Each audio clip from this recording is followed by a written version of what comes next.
I'd like to thank you for watching this walk through Romans. Today we're going to be in Romans, the 2nd chapter, the very first verse. Now let me just say this. If you haven't watched the prior videos out of the book of Romans, please take the time and go back and watch those videos. It's very important that when you study Scripture, that you study it in complete context. Not only the context of the text itself, but also historical context, also any other types of background context. It's very important because many times Scripture becomes misconstrued, not because of evil hearts, but because people don't know the process and how to analyze and look at Scripture. So today we're in the 2nd chapter of the book of Romans, the first verse. And this is what the Apostle Paul wrote to the Romans. He said, therefore. Now, therefore is a conjunction. What does that word therefore do? It connects the prior verse to the next verses. And so the Apostle Paul is really going to talk here in the beginning of verse number 1 about what he's already talked about in chapter 1.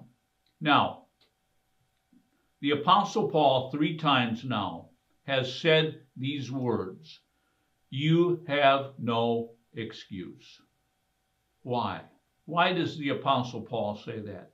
Well, he says it because God has made it evident to mankind. And just a short review, he's made his character and himself evident in mankind through nature. But he's also made himself evident on the inside of a person. I believe there's born inside of every human being. I don't care what country you're in. I don't care what ethnic group you're from. Every human being has a knowledge of God on the inside of them. That's what the Apostle Paul was talking about in chapter 1, and we talked about it in prior videos. But then he goes on and he says, therefore everyone is without excuse, every one of you who passes judgment. Now the Apostle Paul is talking about a subject that we're going to talk about throughout this week. And it's the subject of passing judgment. What does it mean to pass judgment? Now, first of all, we need to understand what judgment is. Judgment, it comes from the Greek word krino, and it means to distinguish or to separate what is good and what is bad. Now, I've heard people say, well, you can't judge me. Well, you know what? I cannot separate myself from you based on what's good and what's bad. But I am told throughout Scripture, especially in the New Testament, to test the fruit of your life and to test teaching and to test prophecy. And so there's a big difference between judging someone and sentencing them and saying, you are displaced from me, you are separated from me, and saying, you know, I think I'm going to test what you're doing.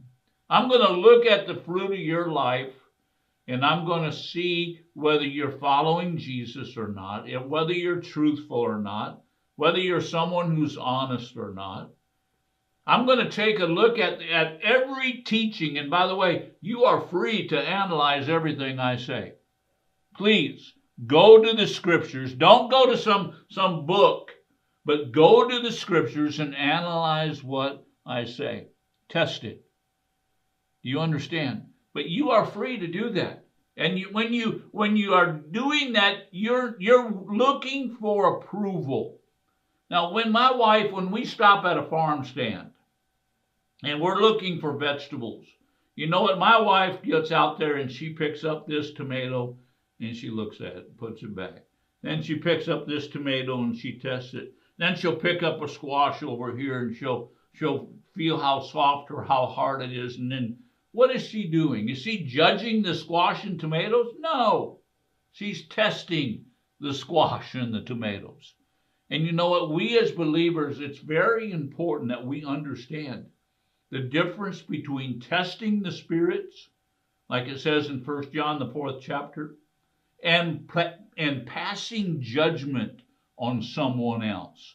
So the Apostle Paul starts out here in verse number 1, and he says, every one of you who passes judgment, and then he goes on, he says, for in that which you judge another, you condemn yourself. Now, one of the things that we need to understand is that many times people judge someone else and separate themselves from someone else because of their own guilt. Do you understand that? Because something on the inside of them is saying, I'm guilty of the same thing. I'm guilty of that sin. You know, I remember years ago there was a televangelist who was constantly saying bad things about prostitutes. And you know what? It turns out later on that he was actually in service of prostitutes. He was using prostitutes for his own gain. What was happening? He was speaking judgment against prostitution. Why? Because he was doing it because of his own condemnation. It says you condemn yourself. Now notice it didn't say and God condemns you. It says you condemn yourself. Every time a person rises up and judges, not tests, but judges someone else, you know what? They're going to be held to that same judgment. They're going to be accountable to that same judgment. And many times it comes because they are condemned in themselves.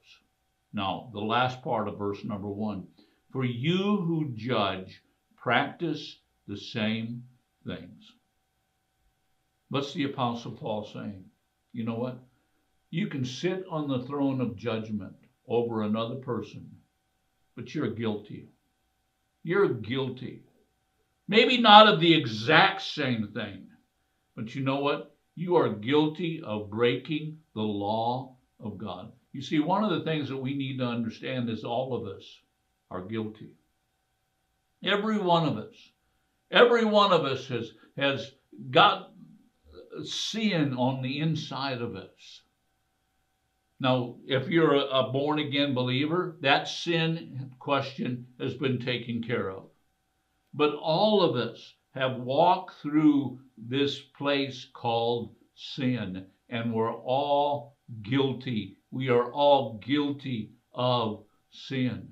You see, one of the first steps in becoming a believer is to realize your guilt in sin. Now, my time is up for today. I hope this is helping you understand these verses. God bless you until we speak to you again tomorrow.